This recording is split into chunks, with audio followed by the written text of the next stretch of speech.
হামজা চৌধুরী, সমিত সোম, ফাহমিদুল কিংবা জাহান আহমেদ আসার ফলেই যে বাংলাদেশ আসলে রাতারাতি বিশ্বকাপে খেলবে ব্যাপারটা তো আসলে এরকম না। বাংলাদেশকে আগাতে হবে স্টেপ বাই স্টেপ, ধাপে ধাপে, এবং উন্নতিও করতে হবে ম্যাচ বাই ম্যাচ। সেই বিষয়টা আসলে আমরা কিন্তু লক্ষ্য করছি বাংলাদেশ দলের ভেতর। এশিয়ান কাপের বাছাই পর্বের ম্যাচগুলোই যদি আমরা দেখি, আমরা ইন্ডিয়াতে গিয়ে অ্যাওয়ে ম্যাচে ভারতের বিপক্ষে ড্র করে ওখানে একটা পয়েন্ট পেয়েছে। সেই ম্যাচে যে বাংলাদেশ যখন সিঙ্গাপুরের বিপক্ষে ঘরের মাটিতে খেলেছে সেখানে আরেকটু বেটার ফুটবল খেলেছে।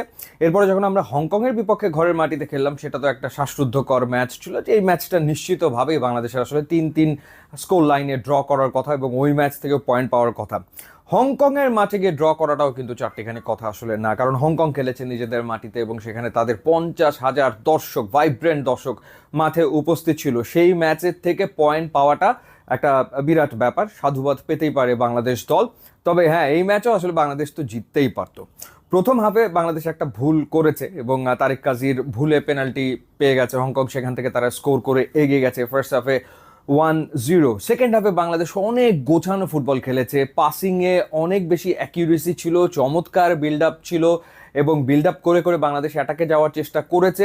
এবং সুবিধাটা হয়েছে যখন আসলে হংকং 10 জনের দলে পরিণত হয়ে যায়, তারপরে বাংলাদেশ মুহুর্মুহু আক্রমণে ওঠার চেষ্টা আসলে করেছে। ইনফ্যাক্ট সাদুদ্দিনের ক্রসে তো ফাহমিদুল গোল করতেই পারতো, মানে বলা যায় একেবারে ওপেন নেট ছিল ফাহমিদুলের সামনে, জাস্ট বলে পাটা ছোঁয়াতে পারলেই কিন্তু ওই সময় গোল হয়ে যায়, বাংলাদেশ 1-1 তখনই করে ফেলে।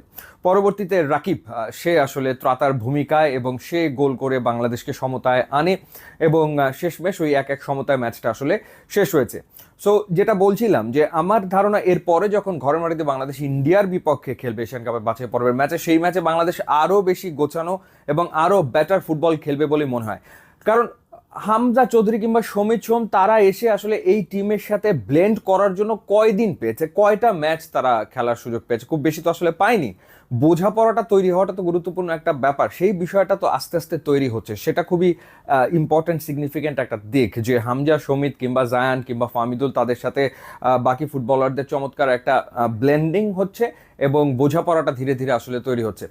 কোচের জায়গাটা এখন হাভিয়ার কাবরেরা, রাইট? সো আমার মনে হয় যে হাভিয়ার কাবরেরা সে বিভিন্ন সময় বিভিন্ন ট্যাকটিক্যাল মিস্টেক তো করেছে, কোনো সন্দেহ নাই। সেটা ঘরের মাটিতে সিঙ্গাপুরের বিপক্ষে ম্যাচে কিংবা হংকংয়ের বিপক্ষে ম্যাচে স্টার্টিং 11 করার ক্ষেত্রে তার এক রকমের পরিকল্পনা থাকে, কখনো সফল হয় কখনো সফল হয় না। তারপরেও এই জায়গাটাতে যদি বাংলাদেশ আরও বেটার কোচ পায়, আরও ভালো কোচ যদি পায়, তাহলে বাংলাদেশ আরও ভালো করবে। আর স্ট্রাইকিংয়ের যে দুর্বলতার জায়গাটা, সেটা যদি কোনোভাবে কাটিয়ে ওঠা যায়, তাহলে আমার মনে হয় যে বাংলাদেশ ইতিবাচক রেজাল্ট পাবে।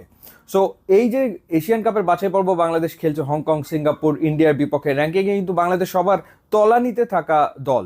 তো সেই তলানিতে থাকা দল অন্তত দুটো ম্যাচ ড্র করতে পেরেছে, এখনো দুটো ম্যাচ বাকি আছে। সেই দুটো ম্যাচে যদি বাংলাদেশ জয় পায়, তাহলে কিন্তু বলা যায় যে এবারের এশিয়ান কাপের বাছাই পর্ব বাংলাদেশের জন্য খুবই সাকসেসফুল গেল।